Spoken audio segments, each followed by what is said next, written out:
Okay, our next performer, it's an unusual event in forensics. It's called Special Occassion Speaking. The premise is essentially, it's an original speech. It is about a serious issue. It is persuasive in nature, but it is humorous. And it is in an unusual occasion. And so our next performer, Ms. Rachel Hellman, is going to caution you about falling prices.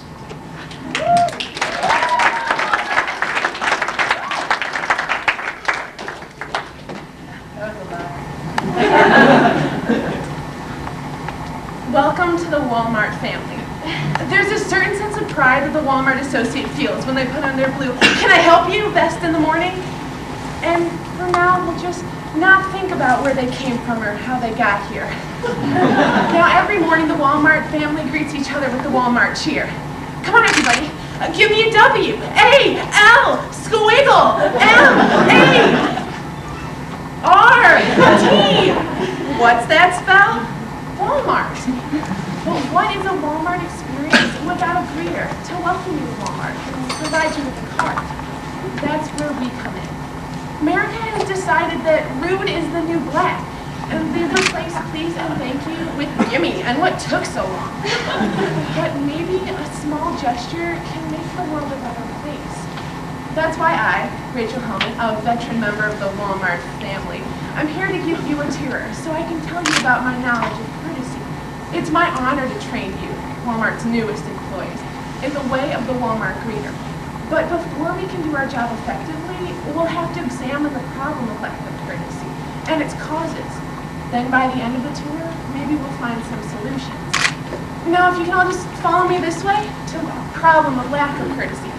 Oh, and if you'll look to your left, you'll see our bedazzler display half off through Wednesday. If you look at my tag, I've been bedazzled. It seems that one of our customers has also found the display. This is Mrs. Molly Badmanners. Now, Mrs. Badmanners is a regular here at Walmart, but her day begins long before toiletries and canned goods. Every morning, Mrs. Badmanners wakes up and drives to work. And at work every day, Mrs. Badmanners hangs up on coworkers, receives nasty emails from her boss, and has half of her lunch eaten while it waits in the company fridge.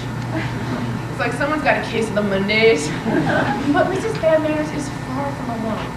In a 5-year workplace study program by Christine Pearson of the University of North Carolina, Chapel Hill, 50% of employees said that they had been distracted by rude behavior at work. And a further 22% said that they quit doing their best job on purpose because of incivility. Now let's say that Mrs. Badmanners drives to Walmart. Now, she's not a particularly angry driver, but many people will encounter road rage. The National Highway for Traffic Safety Administration found that road rage is the #1 traffic problem. And the AAA Foundation for Traffic Safety found that 9 out of 10 people will encounter an aggressive driving incident. Now, Mrs. Badmanners is not an angry person, but she does honk when the PT cruiser in front of her hesitates on the green light. The same study attributed 6 million car accidents each year to aggressive driving. These drivers are like Miss Badmanners, speeding, switching lanes erratically, tailgating, running red lights. Mrs. Badmanners does not yell, "Good morning!" out of her driver's side window. She yells, "Get off the road, jerk!" And Mrs. Badmanners does not give any friendly hand gestures. She waves, but with just one finger. Now we'll leave Mrs. Badmanners to her shopping and continue on to aisle 4. We'll find firearms and fresh produce. At Walmart, you can find everything from computers to strollers to frosted flakes. But one thing that Americans don't need any more of is stress. The Rose Medical Center in Denver, Colorado found that 9 out of 10 people are highly stressed most of the time. This stress builds up and is released as anger. Dr. Frank Farley, the former president of the American Psychology Association, found that this stress causes road rage, air rage, cell phone rage, parking rage, sports rage, sideline rage, roller rage, bike rage, boat rage, rage! One which I am personally working on myself. I just get so angry at angry people! There are also drivers who honk their horns at people on crutches. And there seems to be funeral rage, which happens when people flip the bird to funeral processions as they cut them off. But why is it so hard for Americans to thank the person holding the door for them? because frankly, not a lot of people hold the door anymore.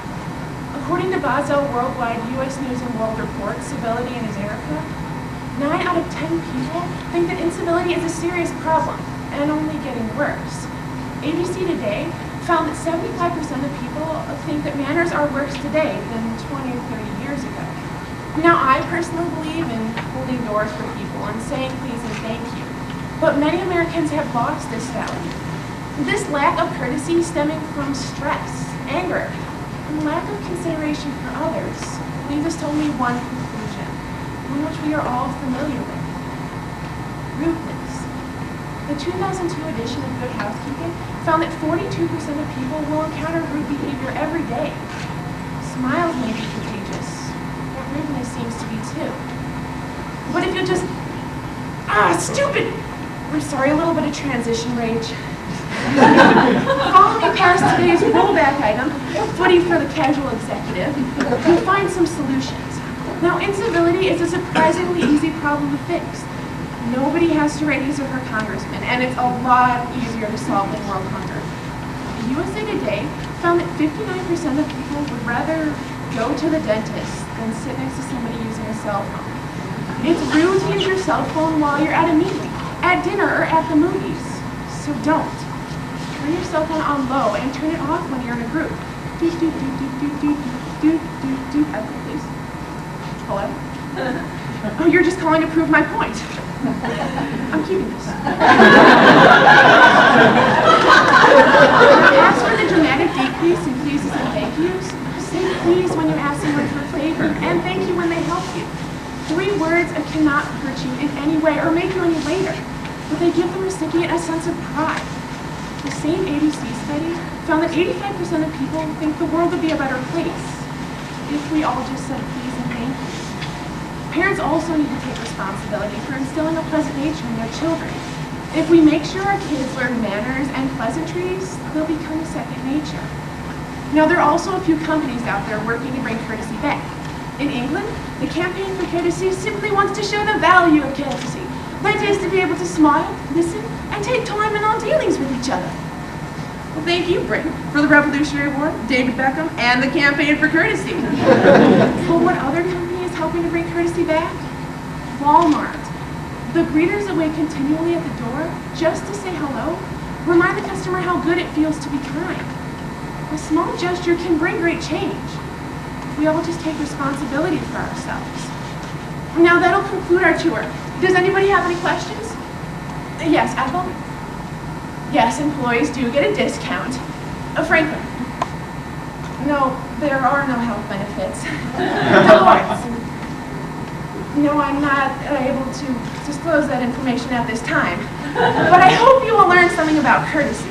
We've examined the problem of lack of courtesy and its causes and found some solutions. It's the job of the Walmart greeter to extend courtesy outside of Walmart's automatic doors. People need to start learning to be courteous to their friends and family.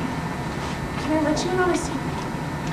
The Walmart way of courtesy should be the American way of courtesy. Yes, William. Yes, you may use the bathroom. Thank you for asking. I hope you will learn something today. Maybe you'll feel a bit of pride when you put on your "Can I help you?" vest tomorrow. And as for me, all I have to say is thank you and come again.